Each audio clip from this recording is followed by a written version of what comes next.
This is the NBC Theater.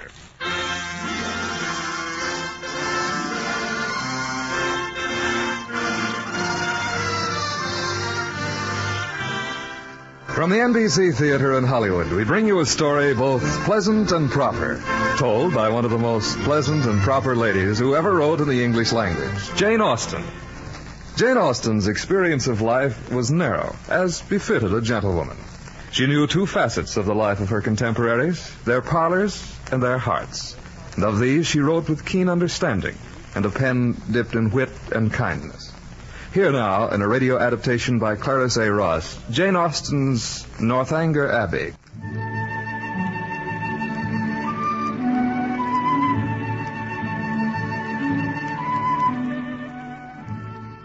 June 18th. Tomorrow morning we shall be on our way. 6 whole weeks at Bath. Oh, how wonderfully kind of Mr. and Mrs. Allen to ask me with them.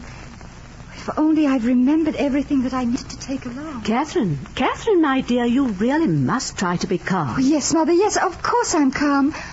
Oh, please tell me, where can my white bonnet be? On your head, dear. You put it there for safekeeping. Oh, yes, of course. Now, my new writing desk. Oh, how shall I ever fit it in? You've no need of all those books. Take them out. What in the world are they? Oh, no, Mother, truly, there are only a very few. Udolpho and... Oh, well, only a few others. Novels. I should think, my dear, you might learn to take pleasure in something a little more beneficial. Dearest Mamma, if only you would read Udolpho. I'm at the page where the heroine has just found a secret door. And now, Catherine, I beg you will always wrap yourself up warmly about the throat when you come out of the dancing rooms at night. Oh, Mamma, do you suppose I will ever have a partner to dance with? Perhaps you will. You're rather a good-looking girl, Catherine. Oh, I must run to Mrs. Allen and ask if she'll wear her blue or her orchid gown for the journey. You must do nothing of the kind. You have run to her 12 times today already. You are going 30 miles, Catherine. And whatever you may believe, that is no cause for turning the world upside down.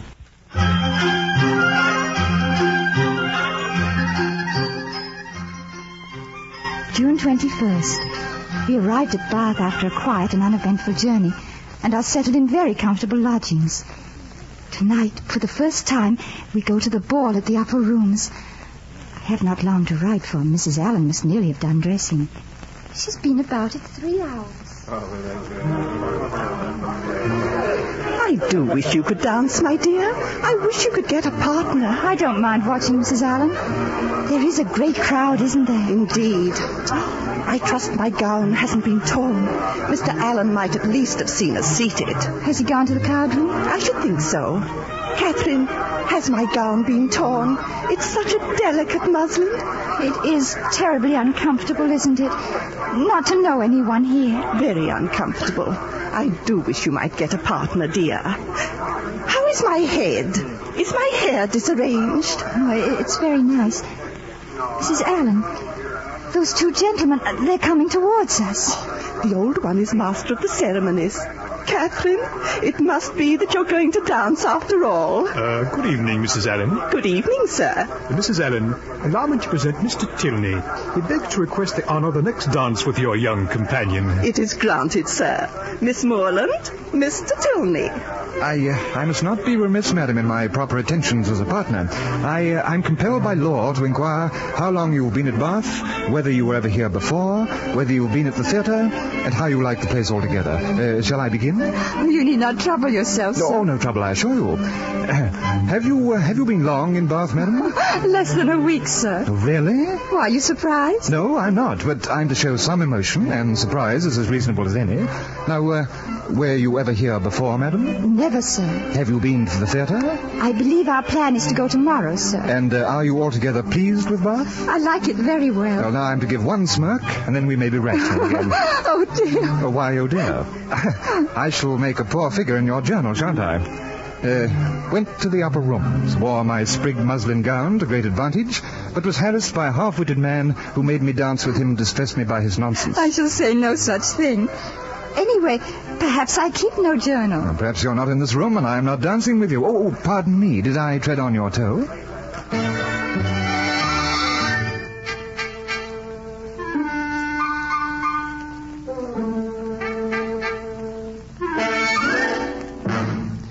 23rd.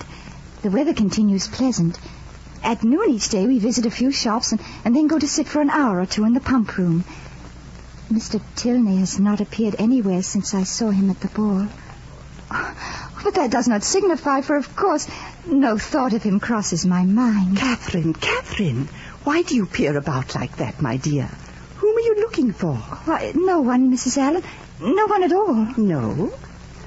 Oh, what a delightful place this is. If only we had some acquaintance here. Mrs. Allen, who's that lady there? She seems to be looking at you. Where? Why, I'm sure I haven't the least idea. I may perhaps be mistaken, madam, but is your name not Elizabeth Allen? Why, yes, it is. Dearest Mrs. Allen, I am Sarah Thorpe. Sarah! Why, my dear, I would have known you anywhere. And I you. Imagine! Why, I've been longing to see you. Catherine, imagine. Here is one of my dearest friends. I do believe that it's 20 years since we met, dear Elizabeth. Is this your daughter? No, I have no children. Indeed. I have 6. Here is my eldest, my Isabella. Now let us send these 2 young ladies off to make friends with one another. Dear Elizabeth, I have such a deal to tell you.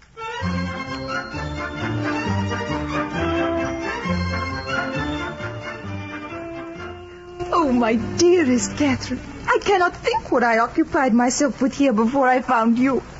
Oh, you are certainly the dearest friend I ever had. That is kind of you, Isabella. Kind? Why, I feel things very deeply, Catherine. Mamma says I have such a loving heart. Oh, indeed, I am sure you have. Oh, but now, have you finished the novel I gave you yesterday? Oh, Isabella, I must finish Udolpho first. Udolpho? Oh, wonderful. Are you come to the Black Veil? Oh, yes. Yes, and I pine to know what is behind it. Oh, pray do not tell me. Oh, I wouldn't, not for the world. Indeed, Catherine, as you read it, it may even turn your thoughts from a certain person. Why, my thoughts are not on any person. Oh, come, my dearest, how you blush. Oh, there now. I'm sure Mr. Tilney must be the most charming young man in the world. You know he has left Bath. He will return. He must return to see you. A clergyman, did you not tell me? Yes. I like him for that. I'm very partial to the profession. Oh, Catherine, do look into this shop window quickly now. Why? I'm sure those 2 rude young men were looking at us. Insufferable creatures. Do you care for that bonnet? Do not trouble, Isabella. They've turned the corner. Oh, which way? One who is very good looking. Towards Singer Street. Oh, well then. Come, Catherine. We must hurry to Miss Ellen's. You promised to look at my new pelisse. But if we go now, we'll overtake those young men. Oh, why then we should pass them without looking back. Oh, do come along, dearest Catherine. Whoa, there! Oh, Isabella, take care! Oh, my God. Oh, I do believe it is muddy. I will buy you another, dear sister. Why, how delightful. Mr. Morland and my brother. Good heavens, James! Here, groom, take this beast of mine away. And mind you give him the best of care. Catherine, how are you, dear Miss Thorpe? Oh, James, what a wonderful surprise. Mr. Morland, what lucky accident brings you here? Oh, John, come quickly. Here is my dearest Catherine, Mr. Morland's sister. Delighted. How long do you think we've been running down from Tetbury? 25 miles, eh? 23? 25 by my soul. For we have been 2 hours and a half. And I defy any man in England to make my horse go less than 10 miles an hour. What think you, Miss Morland? Well, the horse did look very hot, to be sure. Hot? He never turned a hair. That animal's made for speed. I shall take you out driving with him one day, and you'll see. Did you look at the creature?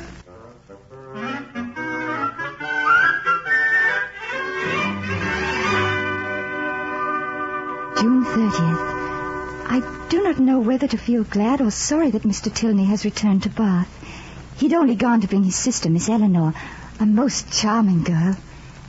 We met them at the rooms tonight, and Mr. Tilney asked me to dance. But just then, Mr. John Thorpe arrived, crying loudly that it was his dance, and Mr. Tilney excused himself and went away. Mr. Thorpe is my brother's friend, but I'm not sure I find him quite agreeable.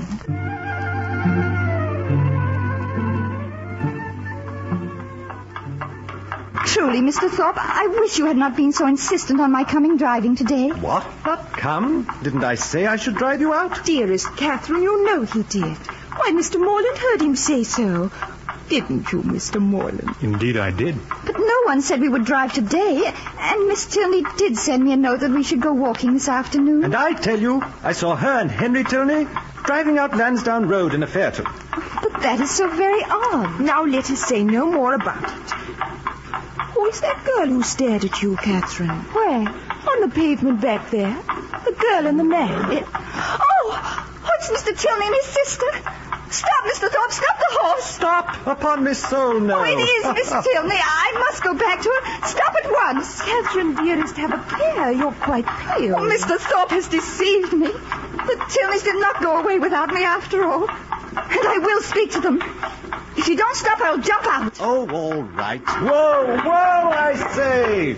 Now, have a care getting down. Look, Catherine, you are already too late. The Tilneys have turned into their lodgings. Then I shall go after them. But, Catherine, dearest, what am I to do without you? You'll have to go on alone, Isabella. Pray have a pleasant day.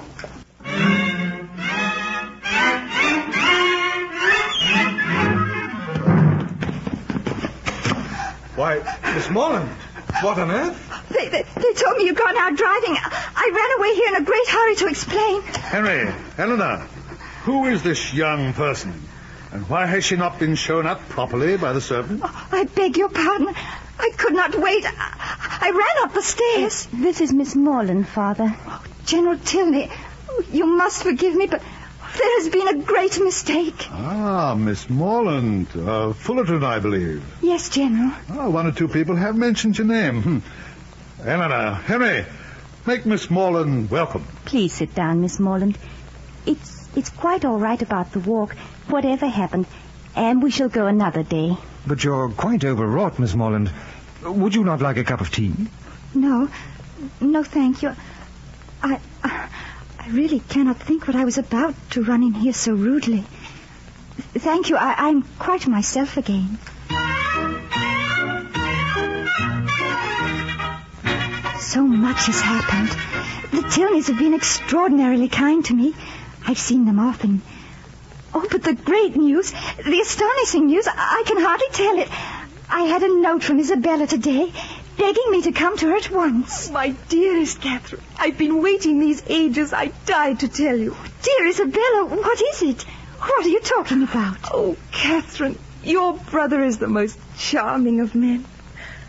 If only I were worthy of him. Oh, good heavens. Oh, my dear Isabella. You mean James? Catherine, your dearest brother has done me the honor to ask me to be his wife. He's gone to Fullerton now to ask your father's permission. He bade me tell you. Oh, but it is all so wonderful. Oh, I can hardly believe it. Oh, but now what will become of me if your father says no? But he only wants his children's happiness. I know he will consent immediately. Oh, he will never consent.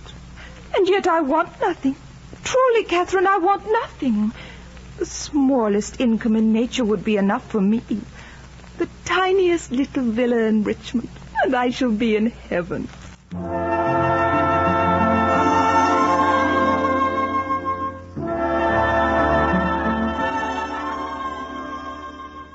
Isabella, where is your tongue?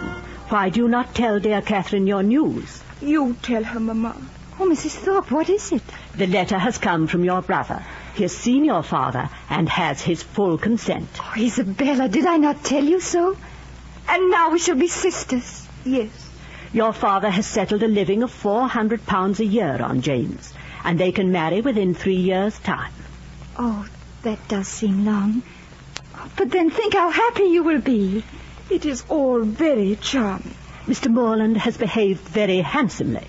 It is a small income, perhaps, but then your wishes are so moderate, Isabella. Oh, I think nothing of myself. You know, Mamma, I never think of myself. I was only thinking of my dear Morland. Of course you are, my dear child, and everyone must think the better of you for such a noble affection. People must think as they like, Mamma.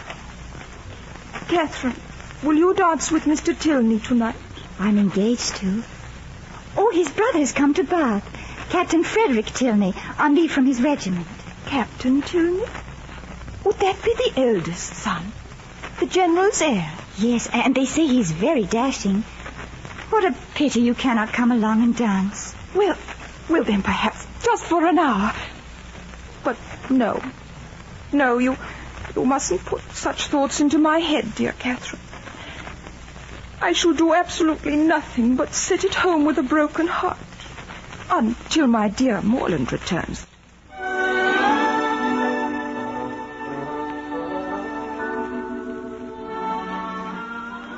Tilneys have invited me home with them to Northanger Abbey, and Mrs. Allen has kindly consented that I go.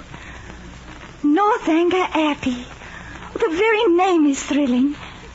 I'm sure there'll be dark towers, as there were in the story of the Black Forest. Perhaps... there may even be dungeons. And through those doors, Miss Morland, are all the offices of the estate. There were some old ruined portions of the abbey. Yes? But I tore them all down and built afresh. Oh, why, what is the matter, dear? Well, perhaps Miss Morland finds our abbey too simple. Oh, no. I'm sure the rooms are less spacious than those you have at Fullerton. Oh, indeed, General Tilney. I have never seen rooms as spacious as these in my life. And now come this way, Catherine. Eleanor, where are you going? Why, Father, I was only going to show... I'm sure there's nothing more to interest Miss Morland. You'd all better be dressing for dinner. It's growing late. Eleanor? Yes. Why was he angry? Why, he was not angry. We'll go back now. I was only going to show you my mother's room, where she died. Oh? Has she been dead long? It must have been a great sorrow. 7 years. She died very suddenly. It was a terrible loss to me. I'm very solitary here. And I suppose there is a painting of her. In your father's room? No, it's in mine. Come, Catherine, we must go and dress. Father would not like us to be late. Why should General Tilney have been so angry? And why is his wife's picture not kept in his room? It's exactly as it was in the tragedy of Matilda, when the husband kept his wife a prisoner while everyone thought she was dead. I'm determined. I shall go myself tomorrow and see Mrs. Tilney's room.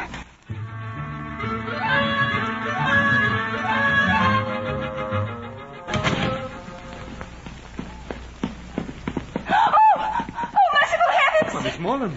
Oh, Mr. Tilney! How came you up that staircase? How came I up it? Well, because it is my nearest way from the stable yard. Oh, pray, dear Miss Morland, what are you doing wandering in this gallery? Why, I have been to see your mother's room. My mother's room? It is very commodious, is it not? Did you like it? It is very pleasant indeed. And you came by yourself? That shows a very tender respect for my mother's memory. Well, Eleanor began to show it to me the other day, and your father became angry. Then I heard that she died very suddenly, and I thought... well, perhaps your father was not very fond of her. And from this you infer... Miss Morland, my mother was most carefully tended at all times by her physician, and at the last by 2 other physicians as well. But was your father afflicted by her death? Greatly so.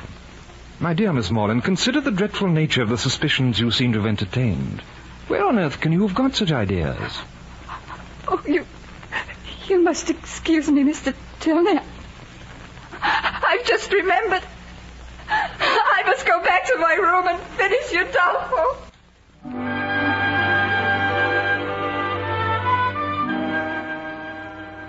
Oh, I've been so foolish and so wicked.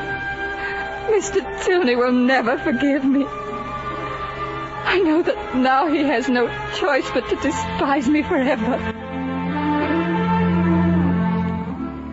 Mr. Tilney does not perhaps despise me as much as I thought. This is plain from his great amiability and the comfort he has tried to give me in the terrible news I had today. Oh, how could I have been so deceived in anyone? Oh, my dear Miss Morland, please tell us what is the matter. Yes, dear. Have you had bad news from home? No, from James. Oh, I must go away. I cannot stay here. What? Go away? You must not think of it, whatever for. I must.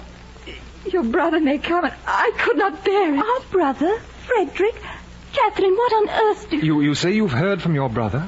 Oh, I begin to see. The fair Miss Thorpe. Yes, you've guessed it. And that is why I've not heard from Isabella.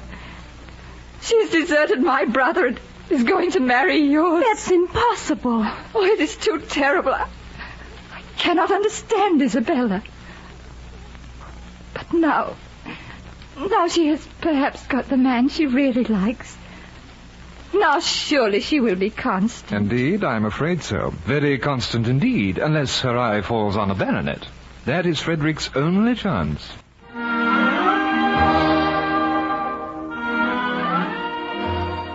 My dearest Catherine, 1,000 apologies for not writing sooner. I am quite uneasy about your dear brother, not having heard from him in some time, and I fear there may be a misunderstanding. Be sure you write to him directly and convince him he is the only man I ever did or could love. I am happy to say that odious Captain Tilney has left Bath. He has returned to his regiment. You cannot imagine, my dearest Catherine, how he plagued me.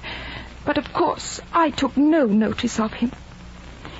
The styles are really quite dreadful now.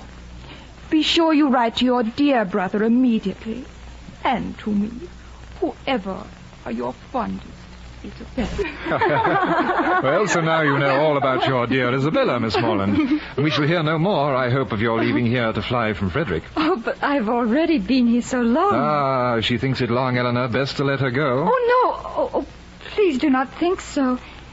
If I am welcome, I would stay as long again. Then you shall. You shall indeed. I must be off tomorrow, and with Father away in London, it would be poor manners to leave Eleanor. And I'm sure, Miss Morland, you could not do an unmannerly thing if you tried. It was only 3 days ago that it was all so happily settled. And now I am the most miserable of creatures.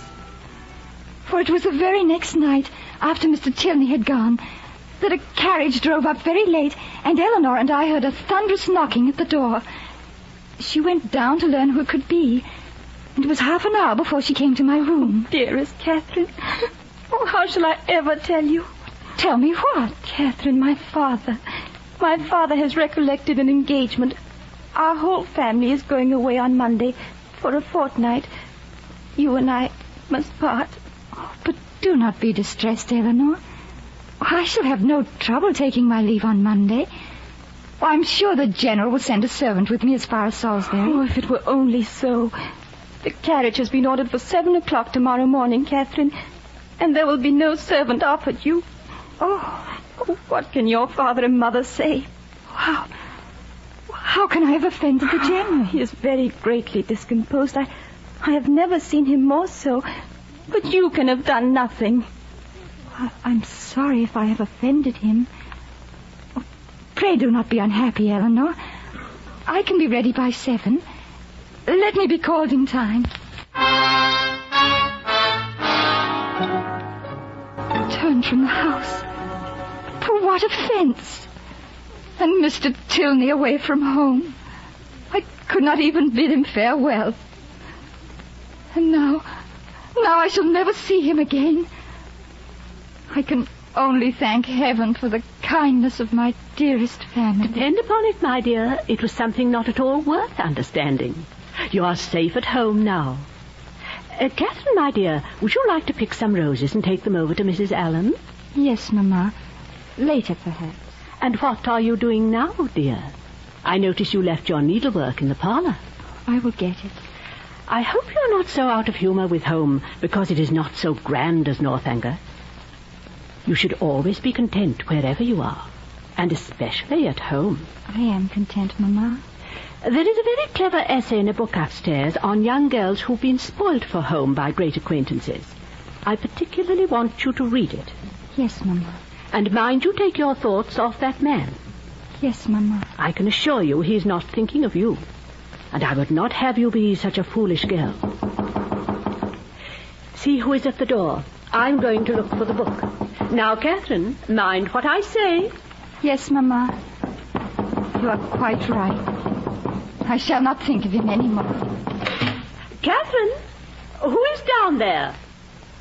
Catherine? Oh! And so you see, my dearest Catherine, my father had nothing whatever to reproach you with, except that he learned to his extreme disappointment that you were not so rich as he had thought. But, Mr. Tilney, however could he have supposed that I was rich? Well, John Thorpe had some speaking acquaintance with Father at Bath, and he had you the heiress of all of Fullerton. But what could that signify to your father? Now, let me finish. Father saw Thorpe again in London last week. And Thorpe, having by then no connection with your family, turned his story about and made you as outlandishly poor as he had at first made you outlandishly rich. And your father turned me out of the house for that reason? Indeed.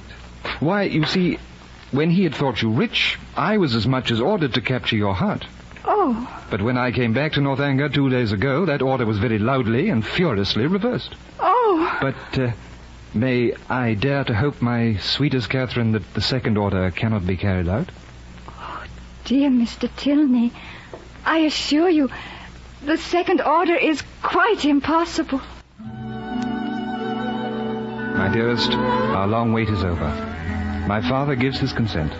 It has all been because of Eleanor's marriage. His new son-in-law's great fortune has thrown father into such a fit of good humor that he declares I may, as he says, be a fool if I like it. Sweet Catherine, by his measure, I declare myself the biggest fool in the world. I suppose I shall not have time for a journal anymore. Married ladies do not keep them, I believe. We've had to wait 3 whole long, terrible months for General Tilney's consent. But now I know that I shall be happy forever.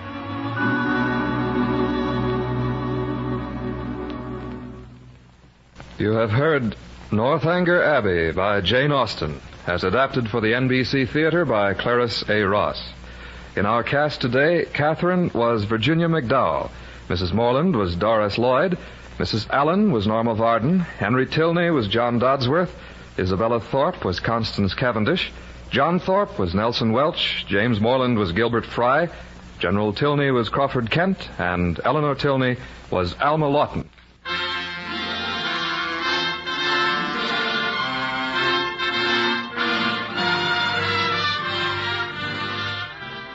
Be with us next week at the NBC Theater for a radio version of Balzac's Père Goriot.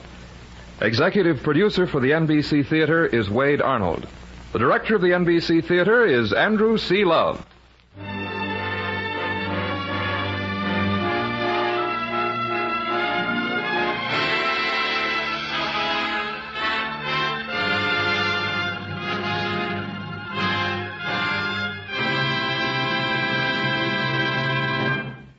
This program came to you from Hollywood.